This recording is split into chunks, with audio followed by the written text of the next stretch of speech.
السلام عليكم ورحمة الله وبركاته. الحمد لله رب العالمين والصلاة والسلام على أشرف المرسلين وعلى آله وصحبه أجمعين. റഹ്മാൻ റഹീമായ അള്ളാഹു ഹിദായത്തും ശഖാവത്തും രണ്ടും നൽകുന്നവനായ പടച്ചവന് നമുക്ക് ഹിദായത്തിന്റെ മാർഗം കൂടുതൽ വ്യക്തമാക്കി തരികയും ആ മാർഗത്തിലൂടെ ചലിക്കാനുള്ള തൗഫീക്ക് നൽകുകയും ചെയ്യട്ടെ. പരാജയത്തിന്റെ യാതൊരു അംശവും നമ്മോട് ബന്ധപ്പെട്ടവരിലേക്ക് അടുപ്പിക്കാതെ നമ്മെ അവന്റെ ഹിഫ്ലിലും ഹിമായത്തിലുമാക്കട്ടെ. അമ്പിയാക്കളുടെ വീരേതിഹാസങ്ങളാണ് പറഞ്ഞുകൊണ്ടിരിക്കുന്നത്. മഹാനായ മൂസാ നബി അലൈഹിസ്സലാമിനെ കുറിച്ചാണ് ഇപ്പോൾ അവസാനം സംസാരിച്ചത്. മൂസാ നബി അലൈഹിസ്സലാം ബനു ഇസ്രായേലിലേക്ക് അയക്കപ്പെട്ട പ്രധാനപ്പെട്ട നബിയും റസൂലുമാകുന്നു. ഉലുൽ അസ്മുകളിൽ സ്ഥാനമുള്ളവരുമാണ്. അവരുടെ ജീവിത കഥ അതിലെ പ്രധാനപ്പെട്ടത് ഉമ്മത്തിന് പറഞ്ഞു കൊടുക്കാൻ വേണ്ടിയിട്ട് അള്ളാഹു റസൂലുള്ളാഹിയോട് നിർദ്ദേശിച്ചു. അതനുസരിച്ചുള്ള പാഠത്തിലാണ് നാം ഉള്ളത്. നമുക്കതിന്റെ ബാക്കി നോക്കാം. അഊദു ബില്ലാഹി മിനശ് ശൈത്വാനിർ റജീം. ബിസ്മില്ലാഹിർ റഹ്മാനിർ റഹീം. വനാദൈനാഹു മിൻ ജാനിബിത് തൂരിൽ അയ്മനി വഖറബ്നാഹു നജിയ്യാ വവഹബ്നാ ലഹു മിർ റഹ്മതിനാ അഖാഹു ഹാറൂന നബിയ്യാ. വനാദൈനാഹു, അങ്ങനെ മൂസാ നബി അലൈഹിസ്സലാമിനെ നാം വിളിച്ചു. മിൻ ജാനിബി തൂരി, തൂരിസീന എന്നൊരു പർവ്വതമുണ്ട്. ആ പർവ്വതത്തിന്റെ ഭാഗത്തിൽ നിന്ന് അൽ ഐമനി, തന്റെ വലതു ഭാഗത്തു നിന്നാണ് വിളിയുണ്ടായത്. തൂരിസീന പർവ്വതത്തിലേക്ക് മുന്നിട്ട് പോകുന്ന സമയത്ത് തന്റെ വലതു ഭാഗം ഏതു ഭാഗത്തോടാണോ ചേർന്ന് നിൽക്കുന്നത് അവിടെ നിന്നാണ് വിളിയുണ്ടായത്. വിളി ഇങ്ങനെയാണ്: ഇന്നി അനല്ലാഹ്, ഞാൻ അള്ളാഹുവാകുന്നു എന്ന് പറഞ്ഞുകൊണ്ടാണ് ആ സംസാരം ആരംഭിച്ചത്. മദിയൻ എന്ന സ്ഥലത്ത് നിന്ന് പുറപ്പെട്ട മൂസാ നബി അലൈഹിസ്സലാം ഈ തൂരിസീന പർവ്വതത്തിലേക്ക് മുന്നിടുമ്പോൾ തന്റെ വലഭാഗം എങ്ങോട്ടാണ് എത്തുന്നത് അവിടെ നിന്നായിരുന്നു ഈ ശബ്ദം കേട്ടത്. എന്നിട്ടോ വഖറബ്നാഹു, മൂസാ നബി അലൈഹിസ്സലാമിനെ നാം അടുപ്പിച്ചു. മറ്റാർക്കും നൽകാത്തൊരു പദവി നൽകിയിട്ടുണ്ട്. നജിയൻ, അഭിമുഖ സംഭാഷണം നടത്തുന്നവരായിട്ട്, അള്ളാഹുവുമായിട്ട് സംസാരിച്ച, അള്ളാഹു ഇങ്ങോട്ട് സംസാരിച്ച ഒരു റസൂലാണ് മൂസാ നബി. അള്ളാഹുവിനെ കണ്ടിട്ടില്ല, അത് റസൂലുള്ളാഹിക്ക് മാത്രം. എന്നാൽ അള്ളാഹുവിനെ കേട്ടു. അള്ളാഹു അവന്റെ കലാമിനെ മൂസാ നബി അലൈഹിസ്സലാമിന് കേൾപ്പിച്ചു കൊടുത്തു. അതിന്റെ പ്രാരംഭമായിരുന്നു നേരത്തെ കേട്ട ഇന്നി അനല്ലാഹ്. എന്നിട്ടോ വഹബ്നാ ലഹു, മൂസാ നബി അലൈഹിസ്സലാമിന് നാം എന്ന് പറഞ്ഞാൽ അള്ളാഹു ദാനമായിട്ട് നൽകി. മിർ റഹ്മത്തിന, നമ്മുടെ കാരുണ്യത്തിൽ നിന്ന്, അഖാഹു, തന്റെ സഹോദരനെ, അഥവാ ഹാറൂനെ നബിയൻ, നബിയായിട്ട്. തന്റെ സഹോദരനാണ് ഹാറൂൻ നബി. തന്നേക്കാൾ വയസ്സുകൊണ്ട് കുറച്ച് മൂത്തവരാണ്. ഒരു 6 വയസ്സ് മുകളിലാണ് ഹാറൂൻ നബി ഉള്ളത്. അല്ല, 4 വയസ്സാണെന്നും അഭിപ്രായമുണ്ട്. 1 വയസ്സാണെന്ന് അഭിപ്രായപ്പെട്ട മുഫസ്സിറുകളുമുണ്ട്. ഏതായിരുന്നാലും മൂസാ നബി ജനിക്കുന്നതിന്റെ മുമ്പ് താൻ ജനിച്ചിട്ടുണ്ട് എന്നതിൽ അഭിപ്രായം തരമില്ല. എന്നാൽ ഹാറൂൻ നബിയുടെ മുമ്പായിട്ട് അള്ളാഹു മൂസാ നബി അലൈഹിസ്സലാമിന് റസൂൽ പദവിയും നബി പദവിയും നൽകിയിരുന്നു. അതുകൊണ്ട് തന്നെ മൂസാ നബിക്ക് ഹിബത്തായിട്ടാണ് ഹാറൂൻ നബിയെ കൊടുത്തത് എന്ന് പറയാൻ പറ്റും. കാരണം മൂസാ നബിക്ക് ശേഷമാണല്ലോ ജ്യേഷ്ഠനാണെങ്കിലും ഈ ഹാറൂൻ നബിയെ നബിയും റസൂലുമാക്കിയിട്ടുള്ളത്. അങ്ങനെ തൻ്റെ ദഅവ രംഗത്ത് തന്നെ സഹായിക്കാൻ അള്ളാഹു ഹാറൂൻ നബിയെ കൂടി നൽകി.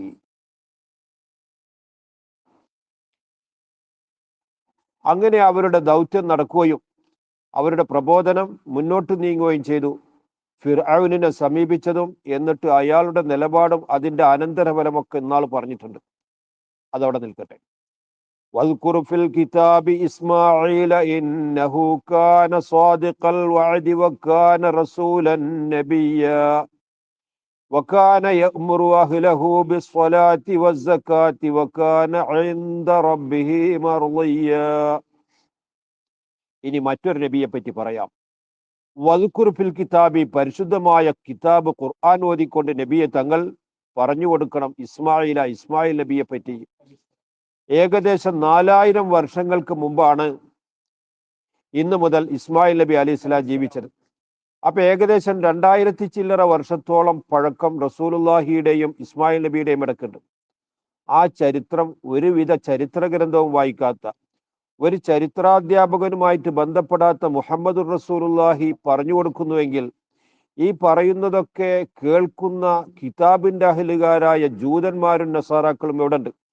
അവർക്കൊന്നും ഇതിനെ നിരൂപിക്കാനോ ഇതിൽ നിന്നൊരു തെറ്റുപോലും കണ്ടുപിടിക്കാനോ കഴിയുന്നില്ലെങ്കിൽ ബോധ്യപ്പെട്ടതല്ലേ ഇത് അള്ളാഹുവിന്റെ ഭാഗത്തിൽ നിന്നുള്ള വഹിയാണ് ഈ ഓതുന്നത് കേൾപ്പിക്കുന്നത് എന്ന്. അതുകൊണ്ട് പരിശുദ്ധമായ ഖുർആനിലായിട്ട് ഇസ്മായിൽ നബിയെ പറ്റി നിങ്ങൾ പറഞ്ഞു കൊടുക്കണം. എന്താണ് ഇസ്മായിൽ നബിയുടെ പ്രത്യേകത? വളരെ കൂടുതലുണ്ട്. ഇന്നഹു, തീർച്ചയായും ഇസ്മായിൽ എന്ന കുട്ടി കാനാത്താനായിരുന്നു സ്വാദിഖൽ വാദി, കരാറ് പാലിക്കുന്നതിൽ വളരെ മുന്നിലായിരുന്നു. വക്കാന, ഇസ്മായിൽ നബി റസൂലൻ, റസൂലായിരുന്നു, നബിയൻ, നബിയുമായിരുന്നു. അപ്പൊ അള്ളാഹു നൽകിയ മഹത്തായ പദവികളാണ് പറയുന്നത്. നബിയായിട്ട് അയച്ചു, നബിയേക്കാൾ പദവി കൂടിയവരാണ് റസൂല്. ആ റസൂല് പദവിയും നൽകി. തൻ്റെ ഒരു പ്രത്യേകത മറ്റുള്ളവർക്ക് ഇല്ലെന്നുള്ള അർത്ഥത്തിനല്ല, ഒരാളെ പറ്റി പറയുമ്പോൾ ആ ആളുടെ ഗുണങ്ങൾ എടുത്ത് പറയും. സ്വാദിഖുൽ വാദായിരുന്നു. ഏത് കരാറ് ചെയ്താലും ശരി, ആ കരാറ് പാലിക്കുന്നതിൽ വളരെ നിഷ്കർഷതയുള്ള ആളായിരുന്നു ഇസ്മായിൽ നബി. ഇസ്മായിൽ നബി അലൈഹിസ്സലാം ഇബ്രാഹിം നബിയുടെ പുത്രനാണ്, ആർക്കും അറിയാം. അവരുടെ ജനനം ഹാജറ ബീവിയിൽ നിന്നായിരുന്നു. ഹാജറ ബീവിയോ ഇബ്രാഹിം നബി അലൈഹി ഇസ്ലാമിന്റെ ഭാര്യയായ സാറ ബീവി ഇബ്രാഹിം നബിക്ക് ദാനമായിട്ട് നൽകിയ അടിമപ്പെണ്ണായിരുന്നു. അവരിലാണ് ഇസ്മായിൽ നബി അലൈഹിസ്സലാം ജനിച്ചത്. ആ ഇസ്മായിൽ കുട്ടിയെയും അവരുടെ മാതാവായ ഹാജറ ഉമ്മ ബീബിയെയും ഇബ്രാഹിം നബി അലൈഹിസ്സലാം ഹിജാസിലേക്ക് കൊണ്ടുപോയി. അങ്ങനെ കഅബ ഷരീഫിന്റെ പരിസരത്താണ് താമസിപ്പിച്ചത്. അവിടെയാണ് ഇസ്മായിൽ കുഞ്ഞ് വളർന്നത്. അന്ന് അവിടെ ജനവാസം ഉണ്ടായിരുന്നില്ല. പിന്നീട് അവിടെ അറബികളിൽപ്പെട്ട ജുർഹും എന്ന വംശക്കാർ വന്നു. അവർ വന്നത് യമനിൽ നിന്നായിരുന്നു. അങ്ങനെ ആ ജുർഹും വംശജരുടെ നല്ല സ്വഭാവം കണ്ടുകൊണ്ട് ഇസ്മായിൽ കുട്ടി അങ്ങനെ വളർന്ന് വലുതായി വിവാഹപ്രായമെത്തി. ആ ജുർഹും വംശത്തിൽ നിന്ന് തന്നെ കല്യാണം കഴിച്ചു. അങ്ങനെയാണ് അവരുടെ ജീവിതമുണ്ടായത്. ആ പരമ്പരയിലാണ് മുഹമ്മദുർ റസൂലുള്ളാഹി സ്വല്ലല്ലാഹു അലൈഹി വസല്ലം തങ്ങൾ ഭുജാതനാകുന്നത്. ഇസ്മായിൽ നബി അലൈഹിസ്സലാമിന് അള്ളാഹു എടുത്തു പറഞ്ഞ ഒരു വിശേഷണമാകുന്നു സ്വാദിഖുൽ വാദായിരുന്നു. കരാറ് ലംഘിക്കുന്ന വിഷയത്തിൽ വളരെയേറെ നിഷ്കർഷത പാലിക്കുന്ന ആളായിരുന്നു. ഒരിക്കൽ ഒരാളോട് ഒരു കരാറ് ചെയ്തു, ഞാൻ ഇവിടെ വരാമെന്ന്. ആ കരാറ് ചെയ്ത മറ്റാൾ ആ വിവരം പറ്റ മറന്നുപോയി. ചിലപ്പോൾ അങ്ങനെ ഉണ്ടാകുമല്ലോ, വളരെ പ്രധാനപ്പെട്ട കാര്യങ്ങൾ ചിലപ്പം മറന്നുപോയി. അയാൾ മറന്നുപോയി. പക്ഷെ ഒരു കൊല്ലക്കാലം ആ സ്ഥലത്ത് തന്നെ ഇസ്മായിൽ നബി അലൈഹിസ്സലാം ആ മനുഷ്യനെ കാത്തിരുന്നു. ചരിത്രത്തിൽ ഇങ്ങനൊരു ചരിത്രം കാണില്ല, അത്ര കൂടുതൽ സമയം കാത്തിരുന്നു. ഒരു കൊല്ലം കഴിഞ്ഞതിന് ശേഷമാണ് അദ്ദേഹവുമായിട്ട് കണ്ടുമുട്ടിയത്. എന്നാൽ എന്തെങ്കിലും ഒരു നീരസം താൻ വെളിവാക്കിയോ? അതുമില്ല. ഇങ്ങനെ കരാറ് പാലിക്കുന്നതിൽ വളരെ മുന്നിലായിരുന്നു. മാത്രമല്ല വക്കാന യഅ്മുറു അഹ്ലഹു, താനുമായി ബന്ധപ്പെട്ട തൻ്റെ കുടുംബാദികളോടും തൻ്റെ ബന്ധുക്കളോടൊക്കെ കൽപ്പിക്കുന്നവരായിരുന്നു. കാന യഅ്മുറു എന്ന് പറഞ്ഞാൽ സ്ഥിരമായിട്ട് നിർവഹിക്കുന്നതിനാണ് അങ്ങനെ പറയാം. മുസ്തഖ്ബിലായ ഫീലിന്റെ തലക്കൽ കാന എന്ന ഫീല് വന്നാൽ ദവാമിനെ ഉണ്ടാക്കും. കാന യഅ്മുറു, പതിവായിട്ട് താൻ കൽപ്പിക്കാറുണ്ടായിരുന്നു. അഹ്ലഹു, തൻ്റെ ബന്ധു കുടുംബാദികളോട് ബിസ്വലാത്തി, നിസ്കാരം കൊണ്ട്. നിസ്കാരം ഏറ്റവും പ്രധാനപ്പെട്ട അമലല്ലേ? അഫ്ദലുൽ ഇബാദാത്തിൽ ബദനിയത്തി കുല്ലിഹസ്വല എന്നല്ലേ? മനുഷ്യ ശരീരം കൊണ്ട് എടുക്കുന്ന ഇബാദത്തുകളിൽ വെച്ച് ഏറ്റവും പ്രധാനപ്പെട്ട നിസ്കാരമാണ്. അത്ര ബഹുമതിയുള്ള മറ്റൊരു അമലില്ലേ ഇല്ല. മനുഷ്യനോട് ആദ്യം ചോദിക്കപ്പെടുന്നത് അവ്വലുമായി യുഹാസബു ബിഹിൽ അബ്ദു യൗമൽ ഖിയാമത്തി അനിസ്വലാത്തിനെ പറ്റിയാണ്, നിസ്കാരത്തെ പറ്റിയാണ്. ആ കാര്യത്തിൽ ഒരുത്തൻ കൃത്യത പാലിച്ചാൽ, ആ കാര്യത്തിൽ അവന്റെ കടമ അവൻ പാലിച്ചവനായാൽ അവന് രക്ഷപ്പെടാൻ കഴിയുമെന്നാണ്. നിസ്കാരത്തിന്റെ ഗൗരവം ഒന്ന് ചിന്തിച്ചു നോക്കൂ. ഒരാൾ നിസ്കരിക്കുമ്പോൾ അയാളുടെ നിസ്കാരത്തിന്റെ അവസാനത്തിൽ അസ്സലാമു അലൈന വ അലാ ഇബാദില്ലാഹി സ്വാലിഹീൻ എന്ന് ദുആ ചെയ്യാറുണ്ട്. എന്താ അതിന്റെ അർത്ഥം? ശാന്തിയും സമാധാനമൊക്കെ എനിക്ക് വേണം, എനിക്കുണ്ടായാൽ പോരാ. വ അലാ ഇബാദില്ലാഹി സ്വാലിഹീന, സ്വാലിഹുകളായ എല്ലാ അടിയാറുകൾക്കും അത് നീ നൽകണം എന്നാണ്. ആരാണ് ഈ സ്വാലിഹുകളായ അടിമകൾ? ലോകത്തുള്ള മലക്കുകൾ മുഴുവൻ അതിൽ ഉൾപ്പെട്ടു. കോടാനുകോടി മലക്കുകളുണ്ട്. മലക്കുകളുടെ എണ്ണം എത്രയാണെന്ന് കണക്കാക്കാവതല്ല, അള്ളാഹുവിന് മാത്രമേ അറിയൂ. അത്ര കോടിക്കണക്കിന് മലക്കുകളുണ്ട്. ആ മലക്കുകളൊക്കെ ഇവന്റെ ഈ ദുആയിൽ ഉൾപ്പെടുന്നു. ജിന്ന് വർഗത്തിൽ മനുഷ്യരെ പോലെ തന്നെ നല്ലവരും ചീത്തയും ഉണ്ട്. അപ്പൊ ആ വർഗത്തിലെ എല്ലാ സ്വാലിഹകളും അതിൽ ഉൾപ്പെടുന്നു. മനുഷ്യവർഗത്തിലെ അമ്പിയാക്കൾ മുഴുവൻ ഉൾപ്പെടുമെന്നതിൽ യാതൊരു സംശയമില്ല. അവരൊക്കെ സ്വാലിഹുകളാണ്. ആ അമ്പിയാക്കളുടെ മുഴുവൻ ആദം നബി അലൈഹി സ്വലാം മുതൽ അവസാനം വരെയുള്ള ഉമ്മത്തിൽ നിന്ന് സ്വാലിഹുകളായിട്ട് ആരെല്ലാം കഴിഞ്ഞു പോയിട്ടുണ്ടോ, ആരെല്ലാം ഇന്ന് ജീവിച്ചിരിക്കുന്നുണ്ടോ, ആരെല്ലാം നാളെ ജീവിക്കാൻ പോകുന്നുണ്ടോ, ഇവരൊക്കെ അതിൽ ഉൾപ്പെടുന്നു. അപ്പൊ നിസ്കരിക്കുന്ന മനുഷ്യനിൽ നിന്ന് ലോകത്തുള്ള സ്വാലിഹുകൾക്ക്, കഴിഞ്ഞുപോയവർക്കും നിലവിലുള്ളവർക്കും ഇനി വരാൻ പോകുന്നവർക്കും ഒക്കെ ഒരു അവകാശം കിട്ടേണ്ടതുണ്ട്. ഇവൻ 5 നേരം അവർക്കൊക്കെ പ്രാർത്ഥിച്ചേ പറ്റൂ. ഇനി ഒരുത്തൻ നിസ്കരിച്ചില്ലെങ്കിൽ ഈ കോടാനുകോടികളോട് ഇവൻ പാലിക്കേണ്ട കടമ ഒഴിവാക്കിയവനാണ്.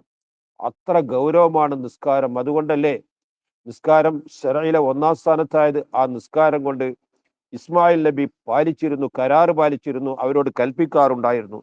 സർവ്വസാധാരണമായിട്ട് അതുകൊണ്ട് കൽപ്പിക്കാറുണ്ടായിരുന്നു. വസ്സക്കാത്തി, സക്കാത്ത് കൊണ്ടും കൽപ്പിക്കാറുണ്ടായിരുന്നു. സക്കാത്ത് എന്ന് പറഞ്ഞാൽ അവകാശികളുടെ സമ്പത്താണ്, ഇവന്റേതല്ല. ഇവന്റെ സമ്പത്തുമായി കലർന്നു കിടക്കുന്ന അന്യന്റെ സ്വത്താണ് സക്കാത്ത്. അത് കൊടുത്തേ പറ്റൂ. അത് കൊടുത്തില്ലെങ്കിൽ മറ്റുള്ളവർക്കുള്ള അവകാശം ഇവൻ പിടിച്ചു വെച്ചവനാണ്. അവൻ അല്ലാഹു തആല പിടിച്ചു വെച്ചിട്ട് അവനിൽ നിന്ന് വാങ്ങിക്കൊടുക്കും. അതുകൊണ്ട് അഫ്ളലുൽ ഇബാദാത്തിൽ മാലിയത്തി കുല്ലിഹ സ്വലയാണ്, സക്കാത്താണ്. സമ്പത്തുമായിട്ട് ബന്ധപ്പെട്ട ഏറ്റവും പ്രധാനപ്പെട്ട അമല് അത് സക്കാത്താകുന്നു. അത് ശുദ്ധീകരണമാകുന്നു. അവനെയും അവന്റെ സമ്പത്തിനെയും അവന്റെ ജീവിതത്തെയും ഒക്കെ ശുദ്ധീകരിക്കുന്നതാകുന്നു. അത് ചെയ്യാൻ വേണ്ടിയിട്ട് ഇസ്മായിൽ നബി അലൈഹിസ്സലാം താനുമായിട്ട് ബന്ധപ്പെട്ടവരോടൊക്കെ കൽപ്പിക്കാറുണ്ടായിരുന്നു. വക്കാന ഇൻദ റബ്ബിഹി, ഇത്തരം കാര്യങ്ങളൊക്കെ നിർവഹിക്കുന്നത് കൊണ്ട് ഇസ്മായിൽ നബി അലൈഹിസ്സലാം ഇൻദ റബ്ബിഹി, തന്റെ റബ്ബിന്റെ അടുക്കൽ മർളിയൻ, വളരെ തൃപ്തികരമായ ആളായിരുന്നു. ഇസ്മായിൽ നബിയുടെ ചരിത്രം ലോകത്തിന് ശ്വാസം അടക്കി പിടിച്ചിട്ടേ കേൾക്കാൻ കഴിയൂ. അത്ര വീരേതിഹാസമാണ്. വളരെ ചെറുപ്പത്തിൽ അള്ളാഹു തന്നെ അറുക്കണമെന്ന് തന്റെ പിതാവിനോട് കൽപ്പിച്ചപ്പോൾ, ആ കൽപ്പന പിതാവ് മകനെ അറിയിച്ചപ്പോൾ യാതൊരുവിധ പിന്തിരിയലും കൂടാതെ അതിലേക്ക് മുന്നിട്ട് വന്ന ആ ക്ഷമാശീലനായ കുട്ടിയെപ്പറ്റി ഒന്ന് ഓർത്തു നോക്കൂ. ഇങ്ങനെ ജീവിതത്തിൽ വളരെയേറെ ക്ഷമ, അള്ളാഹുവിന്റെ കൽപ്പനക്ക് വഴിപ്പെടാനുള്ള സന്നദ്ധത, ഇതിലൊക്കെ മാതൃകയായിരുന്നു. അങ്ങനെയുള്ള ഇസ്മായിൽ നബിയെ പറ്റി നബിയെ തങ്ങൾ ഈ ഖുർആൻ വായിച്ചുകൊണ്ട് ഉമ്മത്തിന് പഠിപ്പിച്ചു കൊടുക്കണം. ഇനി മറ്റൊരു നബിയെ പറ്റി പറയാനുണ്ട്. അതാരാണത്? വദ്കുർ ഫിൽ കിതാബി ഇദ്രീസ ഇന്നഹു കാന സുദ്ദീഖൻ നബിയ്യ വറഫഅനാഹു മകാനൻ അലിയ്യ ഉലൈക الذين أنعم الله عليهم من النبيين من ذرية آدم وممن حملنا مع نوح ومن ذرية إبراهيم وإسرائيل وممن هدينا واجتبينا إذا تتلى عليهم آيات الرحمن خروا سجدا وبكيا. വദ്കുർ ഫിൽ കിതാബി, പരിശുദ്ധമായ ഖുർആനിലായിക്കൊണ്ട് നബിയെ തങ്ങൾ പറഞ്ഞു കൊടുക്കണം. ഇദ്രീസ് നബി അലൈഹിസ്സലാമിനെ പറ്റി പറഞ്ഞു കൊടുക്കണം. ഇദ്രീസ് നബി അലൈഹിസ്സലാം ആദം നബി അലൈഹിസ്സലാമിന്റെ മകനായ ശീസ് നബി അലൈഹിസ്സലാമിന്റെ മകനായിരുന്നു. അപ്പോ ആദം നബിയുടെ പേരമകനാണ് ഇദ്രീസ് നബി. ഒന്ന്, നൂഹ് നബിയുടെ മുമ്പ് 1000 വർഷങ്ങൾക്ക് മുമ്പാണ് അവർ ജീവിച്ചത്. ആ ഇദ്രീസ് നബി ഇന്നും ലോകത്ത് ജീവിക്കുന്ന 4 അമ്പിയാക്കളിൽപ്പെട്ട ഒരു നബിയാകുന്നു. 4 അമ്പിയാക്കൾ ഇന്ന് ജീവിച്ചു കൊണ്ടിരിക്കുന്നുണ്ട്. ഹയ്യാനി ഫിൽ അർളി ഖളിറുൻ സുമ്മ ഇല്യാസു, ഭൂമി ലോകത്ത് ജീവിക്കുന്നവരാണ്. ഒന്ന് ഖളിർ നബിയും മറ്റൊന്ന് ഇല്യാസ് നബിയും.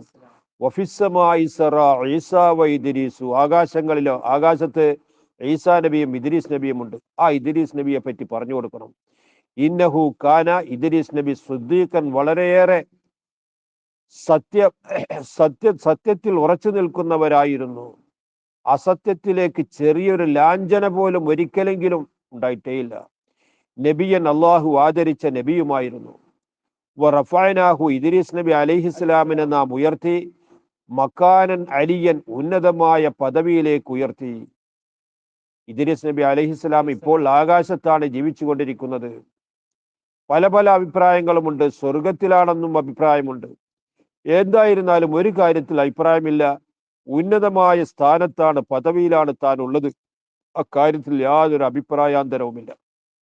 ഇപ്പോൾ 10 അമ്പിയാക്കളെ പറ്റി നാം പറഞ്ഞു കഴിഞ്ഞു ഈ സൂറത്തിൽ. ആദം നബി അലൈഹി ഇസ്ലാമിനെ പറ്റി പറഞ്ഞിട്ടുണ്ട്. ഇദ്രീസ് നബി അലൈഹി ഇസ്ലാമിനെ പറ്റി വായിച്ചു. നൂഹ് നബി അലൈഹി ഇസ്ലാമിന്റെ ചരിത്രം പറഞ്ഞു. ഇബ്രാഹിം നബി അലൈഹി ഇസ്ലാമിനെയും ഇസ്മായിൽ നബി അലൈഹി ഇസ്ലാമിനെയും ഇസ്ഹാഖ് നബിയെയും യാക്കൂബ് നബിയെയും പറഞ്ഞു. മൂസാ നബിയെ പറ്റി പറഞ്ഞു. ഈസാ നബിയെ പറ്റി പറഞ്ഞു. സക്കരിയ നബിയെ, യഹ്യാ നബിയെ, ഇങ്ങനെ 10-ലധികം അമ്പിയാക്കളെ പറ്റി ഇപ്പോൾ പറഞ്ഞു. ഉലായിക്കായി പറയപ്പെട്ടവരെല്ലാം അല്ലദീന അൻഅമല്ലാഹു അലൈഹിം, അള്ളാഹു അവരുടെ മേൽ അനുഗ്രഹം ചെയ്തവരാകുന്നു. ഇവരെയാണ് മാതൃകയാക്കേണ്ടത്. ഇവരൊക്കെ മിനൻ നബിയീന, നബിമാരിൽപ്പെട്ടവരാകുന്നു. ഇവരൊക്കെ മിൻ ദുരിയത്തി ആദമ, ആദം നബി അലൈഹിസ്സലാമിന്റെ പരമ്പരയിൽപ്പെട്ടവരാകുന്നു. പേരക്കുട്ടിയാണ് ഇദ്രീസ് നബി. വമിമ്മൻ ഹമൽന മഅ നൂഹിൻ, നൂഹ് നബി അലൈഹിസ്സലാമോടുകൂടെ നാം ചുമന്നവരിൽപ്പെട്ടവരാകുന്നു. കപ്പലിൽ, ലോക ചരിത്രത്തിലെ മഹത്തായ ചരിത്രം പറയുന്ന ആ അത്ഭുതകരമായ കപ്പലുണ്ട്. ആ കപ്പലിൽ ഉള്ളവരും മാത്രമേ അന്ന് ലോകത്ത് ജീവിച്ചുള്ള, ബാക്കിയുള്ളവരൊക്കെ നശിപ്പിക്കപ്പെട്ടു. ആ മഹത്തായ കപ്പലിൽ നാം ചുമന്നവരിൽപ്പെട്ടവരുമാകുന്നു. വമിൻ ദുരിയത്തി ഇബ്രാഹിമ, ഇബ്രാഹിം നബിയുണ്ട്. ഇബ്രാഹിം നബി അലൈഹി ഇസ്ലാമിന്റെ സന്താന പരമ്പരയിൽപ്പെട്ടവരാണ് ഇസ്മായിൽ നബിയും ഇസ്ഹാഖ് നബിയും, തുടർന്നു വന്ന മൂസാ നബിയും ഒക്കെ അവരിൽ ഉൾപ്പെട്ടവരാണ്. ഇസ്രായേലാകുന്നു. ഇസ്രായേൽ എന്നുള്ള പേര് യാക്കൂബ് നബി അലൈഹി ഇസ്ലാമിന്റെ പേരാണ്. എന്തുകൊണ്ട് ഇസ്രായേൽ എന്ന പേര് വന്നു എന്ന് ഞാൻ നേരത്തെ പറഞ്ഞിട്ടുണ്ട്. വമിമ്മൻ ഹദൈന, ഞാൻ ഹിദായത്ത് നൽകിയവരിൽപ്പെട്ടവരാകുന്നു. വജ്തബൈന, ഞാൻ തെരഞ്ഞെടുത്തവരിൽപ്പെട്ടവരാകുന്നു. അനവധി നിരവധി പദവി നൽകി ആദരിച്ച, ഹിദായത്തിന്റെ പാതയിലായിട്ട് നീങ്ങിയ, നാം തെരഞ്ഞെടുത്ത ഉന്നതമായ പദവിയുള്ളവരാണ് ഈ പറയപ്പെട്ടവരൊക്കെ. ഇദാ തുത്ല അലൈഹിം, ഇവരുടെ മേൽ ഓതിക്കേൽപ്പിക്കപ്പെട്ടാൽ ആയാത്തുർ റഹ്മാനി, റഹ്മാനായ അള്ളാഹുവിന്റെ ആയത്തുകളെ, അള്ളാഹുവിന്റെ കുദറത്തിന്റെ മേൽ, അള്ളാഹുവിന്റെ ഇറാദത്തിന്റെ മേലൊക്കെ അറിയിക്കുന്ന തെളിവുകളെ ഓതിക്കേൽപ്പിക്കപ്പെട്ടാൽ ഖർറു, അവരൊക്കെ വീണുപോകും. സുജ്ജദൻ, സുജൂദ് ചെയ്യുന്നവരായിട്ടും, ബുക്കിയൻ, കരയുന്നവരായിട്ടും. എത്രയോ വലിയ പദവി അള്ളാഹു നൽകി ആദരിച്ചിട്ടുണ്ട്. എന്നാൽ ഇവർക്ക് വല്ല അഹങ്കാരവുമുണ്ടോ? അള്ളാഹു പറയുന്നതിൽ വല്ല നിഷേധവും അവർക്കുണ്ടോ? ഇല്ല. അള്ളാഹുവിന്റെ ആയത്ത് കേട്ടാൽ നെറ്റിത്തടം നിലത്ത് വെച്ച് സുജൂദ് ചെയ്യുന്നവരും പൊട്ടിക്കരയുന്നവരുമാകുന്നവർ. ഇങ്ങനെ അള്ളാഹുവിനെ ഭയപ്പെട്ട് ജീവിക്കുന്ന അമ്പിയാക്കളെ അല്ലേ നിങ്ങൾ മാതൃകയാക്കേണ്ടത്? അതിനാണ് ഈ ഖുർആനിൽ ഈ അമ്പിയാക്കളെ പറ്റി പറഞ്ഞതും പരിചയപ്പെടുത്തിയതുമൊക്കെ. മറ്റൊന്ന്, ഈ കഴിഞ്ഞ കാല അമ്പിയാക്കളുടെ ചരിത്രങ്ങൾ, ആയിരക്കണക്കിന് വർഷങ്ങൾക്ക് മുമ്പ് കഴിഞ്ഞ അമ്പിയാക്കളുടെ ചരിത്രങ്ങൾ മുഹമ്മദുർ റസൂലുള്ളാഹി ഇവിടെ ഇങ്ങനെ ഓതി കേൾപ്പിക്കുമ്പോൾ ഈ റസൂലുള്ളാഹിയുടെ ജീവിത പശ്ചാത്തലം മനസ്സിലാക്കണം. ഒരിക്കലും ഒരു പുസ്തകം വായിച്ച ആളോ ഏതെങ്കിലും ഒരു അധ്യാപകനിൽ നിന്ന് ചരിത്രം പഠിച്ച ആളോ അല്ല. അങ്ങനെയുള്ള ആൾ ഇത് തെറ്റാതെ, ഇത് തെറ്റുന്നുണ്ടോ എന്ന് നോക്കാൻ ഇവിടെ മൂസവികളും ഈസവികളുമുണ്ട്. അവരുടെ മുന്നിൽ ഇതൊക്കെ വായിക്കുന്നുവെങ്കിൽ ആർക്കും ഒരു തെറ്റും കണ്ടുപിടിക്കാൻ കഴിയുന്നില്ലെങ്കിൽ ഇത് അള്ളാഹുവിൻ്റെതാണെന്ന് ആർക്കാ തിരിയാത്തത്? ഇതിന് കൂടിയിട്ടാണ് അള്ളാഹു ഈ ചരിത്രങ്ങളൊക്കെ പഠിപ്പിക്കുന്നത്. സുജൂദ് ചെയ്യപ്പെടേണ്ടുന്ന ആയത്തിലാണ് ഇപ്പോൾ നാം എത്തിയിട്ടുള്ളത്. സുജൂദ് ചെയ്യാൻ കഴിയാത്ത സന്ദർഭത്തിൽ സുബ്ഹാനല്ലാഹി വൽഹംദുലില്ലാഹി വലാ ഇലാഹ ഇല്ലല്ലാഹു വല്ലാഹു അക്ബർ, സുബ്ഹാനല്ലാഹി വൽഹംദുലില്ലാഹി വലാ ഇലാഹ ഇല്ലല്ലാഹു വല്ലാഹു അക്ബർ, സുബ്ഹാനല്ലാഹി വൽഹംദുലില്ലാഹി വലാ ഇലാഹ ഇല്ലല്ലാഹു വല്ലാഹു അക്ബർ, സുബ്ഹാനല്ലാഹി വൽഹംദുലില്ലാഹി വലാ ഇലാഹ ഇല്ലല്ലാഹു വല്ലാഹു അക്ബർ 4 വട്ടം. അല്ലാഹു സ്വീകരിക്കട്ടെ. فخلف من بعدهم خلف أضاعوا الصلاة واتبعوا الشهوات فسوف يلقون غيا إلا من تاب وآمن وعمل صالحا فأولئك يدخلون الجنة ولا يظلمون شيئا. فأنندرم ഖലഫ മിൻ ബഅദിഹിം, മേൽ പറയപ്പെട്ടവരുടെ പിൻഗാമികളായിട്ട് വന്നു ഖൽഫുൻ, ചില ദുഷിച്ച ആളുകൾ. ഖലഫ് ഇങ്ങനെ 2 പ്രയോഗമുണ്ട് ഖുർആനിൽ. ഖൽഫ് എന്ന് പറഞ്ഞാലും ഖലഫ് എന്നാലും പിന്നിൽ വന്ന പിൻഗാമികൾ എന്നാണ് അർത്ഥം. എന്നാൽ സുക്കൂന് കൊണ്ട് പറയപ്പെടുന്ന ഖൽഫാണെങ്കിൽ അവർ വഴിതെറ്റിയവരായിരിക്കും. ഖലഫ് എന്ന് സുക്കൂനല്ലാതെ ഫത്തഹ് പറയുമ്പോൾ അവർ നല്ല അനുയായികളായിരിക്കും. ഇങ്ങനൊരു വ്യത്യാസമുണ്ട്.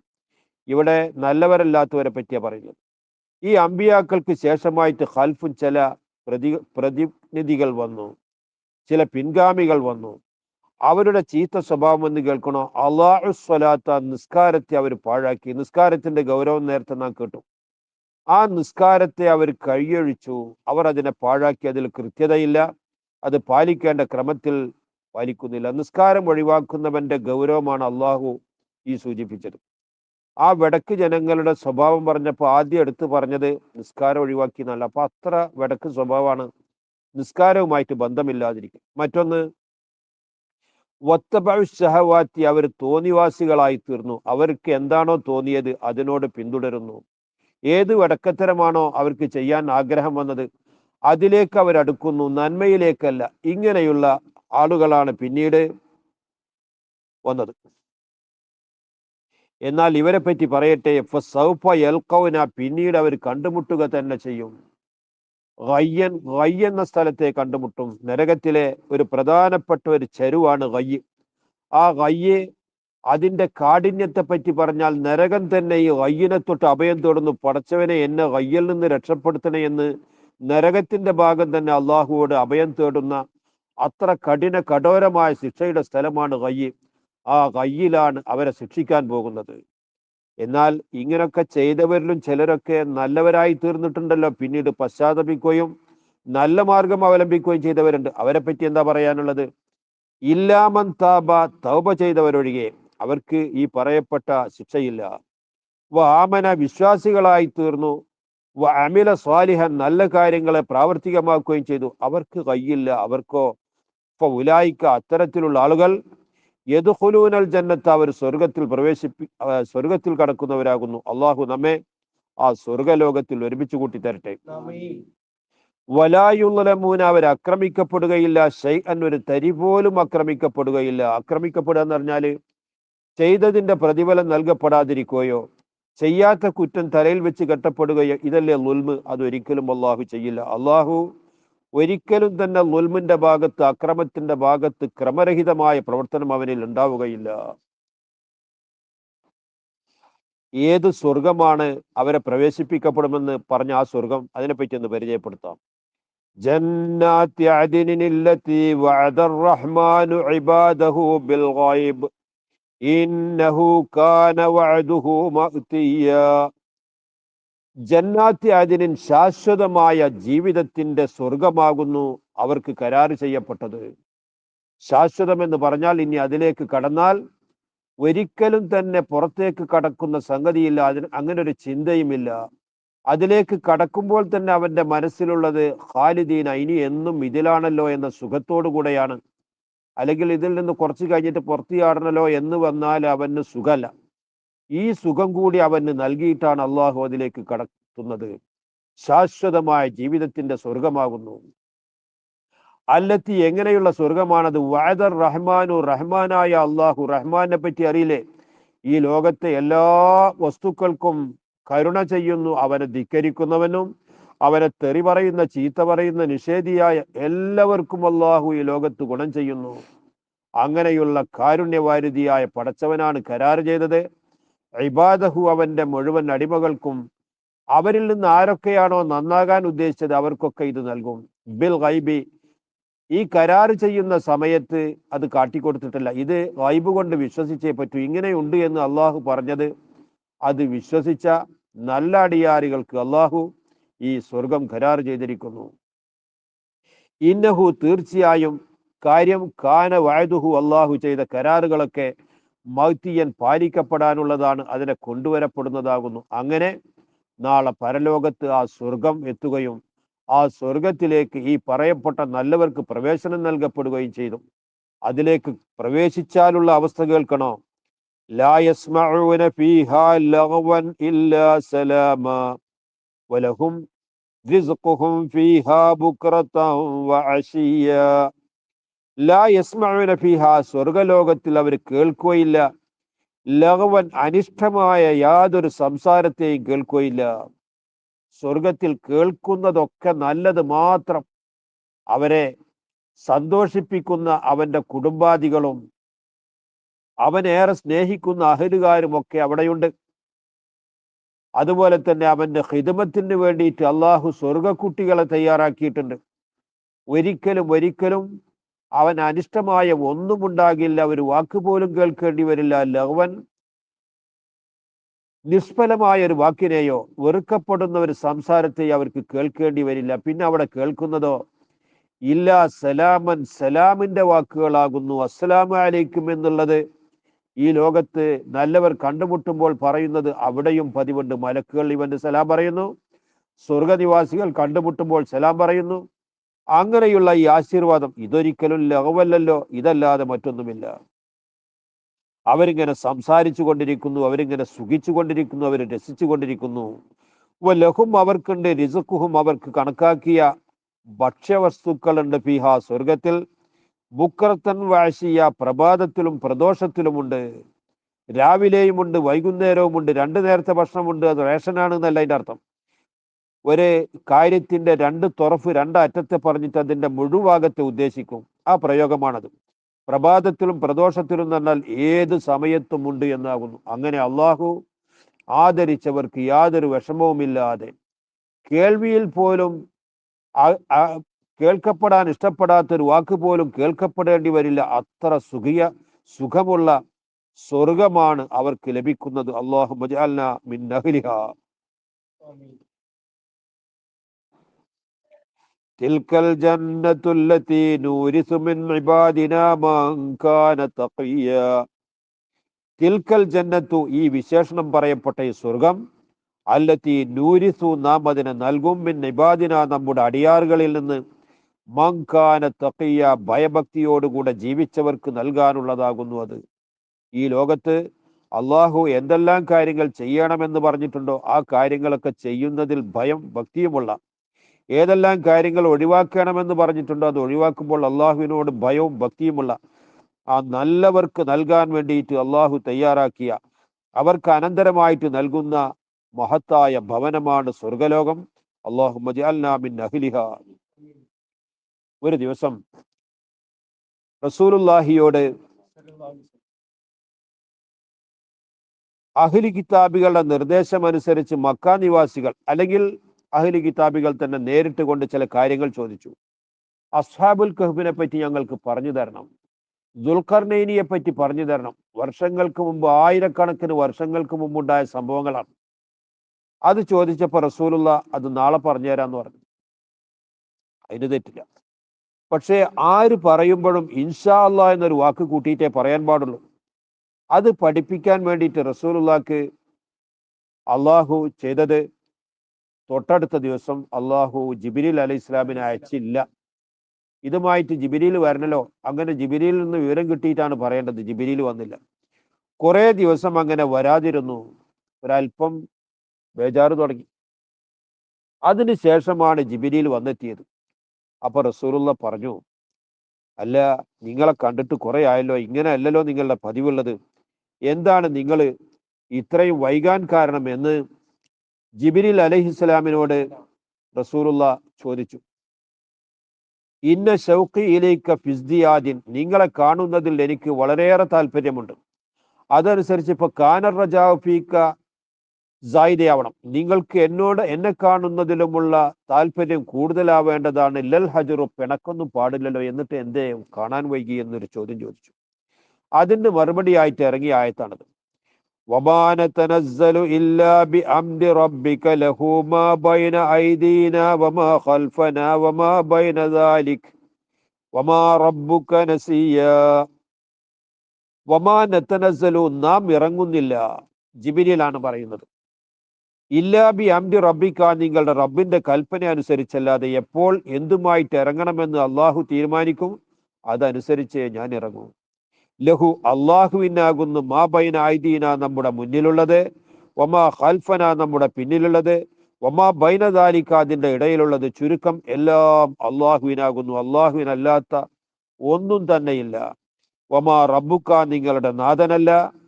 നസിയൻ, ഒരിക്കലും നസിയല്ല, മറക്കുന്നവനല്ല, നിങ്ങളുടെ കാര്യം മറക്കുന്നവനല്ല.